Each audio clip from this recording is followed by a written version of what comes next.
Now, this interview with Lex Friedman was quite a good one. During that same interview, Trump made a really, really important point. And the point was even more profound, perhaps, than he intended for it to be. One of the tragic things about life is that it ends. How often do you think about your death? Are you afraid of it? I have a friend who's very, very successful, and he's in his 80s, mid-80s, and he asked me that exact same question. I turned it around. I said, well, what about you? He said, I think about it every minute of every day. And then a week later, he called me to tell me something, and he starts off the conversation by going, tick, tock, tick, tock. Yeah. Now, this is a dark person, in a sense, but it is what it is. I mean, if you're religious, you have, I think, a better feeling toward it. You're supposed to go to heaven, ideally not hell, but you're supposed to go to heaven if you're good. I think our country's missing a lot of religion. I think it really was a much better place with religion. It was almost a guide, to a certain extent it was a guide. You want to be good to people. Without religion, there are no guardrails. I'd love to see us get back to religion, more religion in this country. This is a profound answer on so many levels. First off, he talks about his friend who says he thinks about death all the time. I, too, think about death all the time. It sounds kind of depressing, but it's really not depressing. I think about death all of the time, in part because, if you've ever had any experience of death, a family member or a close friend, it really calls your attention to it. And all of us will have an experience of that at some point or other. But also because it reminds you that that's where we're all going. That is the end. And you know the nature of a thing by its end, by what it's for. And we are going to die. So that tells us something about us, and it raises all sorts of questions. Trump says, and if you're religious, maybe that you feel a little bit better about it. Maybe you do.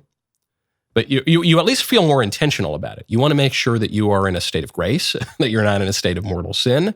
You've got to make sure that you are availing yourself of the graces that are available to us to avoid a permanent death, and damnation. And there are all sorts of questions that come from that. But we think about that all the time. Right now, go to goodranchers.com, use promo code Knowles. The other day for lunch, sweet little Elisa grilled up 2 nice Good Ranchers ribeyes. And we had hoagie rolls, a little homemade horseradish sauce, and a little bit of cheese. And I ate one of these steak sandwiches with the unbelievably delicious Good Ranchers meat, which is somehow even better today than it was when this company first started.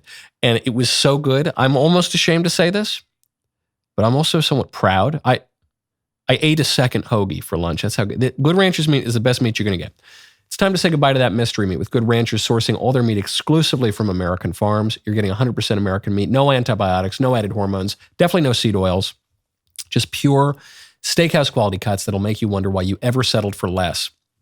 Every cut is pre-trimmed, individually packed, vacuum sealed, meaning no more messy meal prep or wasted food. Right now, Good Ranchers is having a presidential promo for a limited time. Get a free add-on for a whole 4 years until the next election.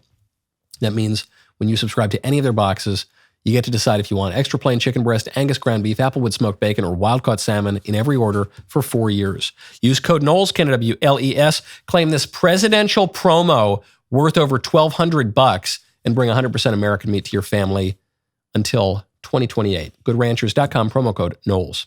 And as Trump says, if you're religious, right? He seems to be excluding himself from that. And I think probably most Americans would exclude themselves from that. Or even if they say, I'm Christian or I'm Jewish, but they don't, maybe they don't take it very seriously.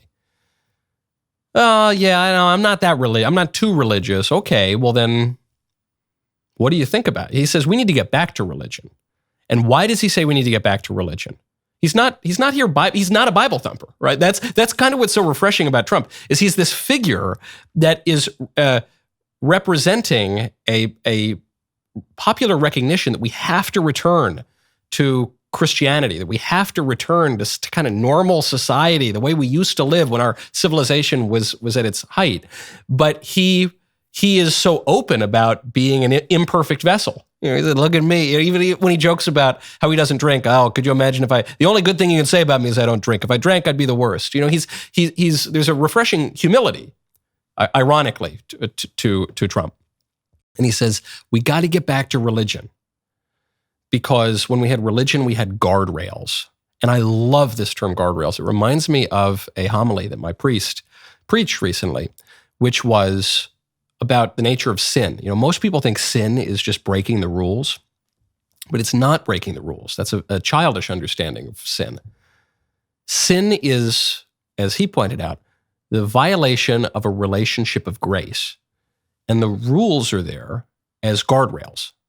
The rules are there to show us when we're maybe more likely to violate that relationship of grace. But sin is not just like, oh, well, oops, yeah, your toe is that far over the line. You know, blow the whistle, you're out. That's not what it is. It's the violation of a relationship of grace. And guardrails are important, not just in our individual lives or in our individual relationships to God, but they're important politically.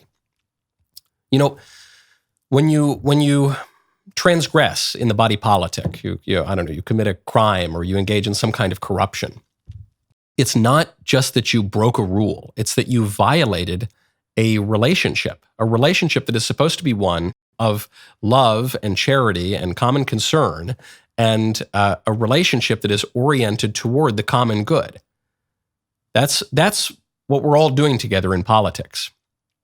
When societies get really litigious, when societies get really legalistic, something has already started to rot in the core of that society. In communities that are tightly bound, that are brought together, united in purpose, that have a shared sense of identity and a clear perception of the common good, they tend not to be quite so legalistic. They don't always lawyer up about every issue. They work it out in a way that is organic and charitable and gracious.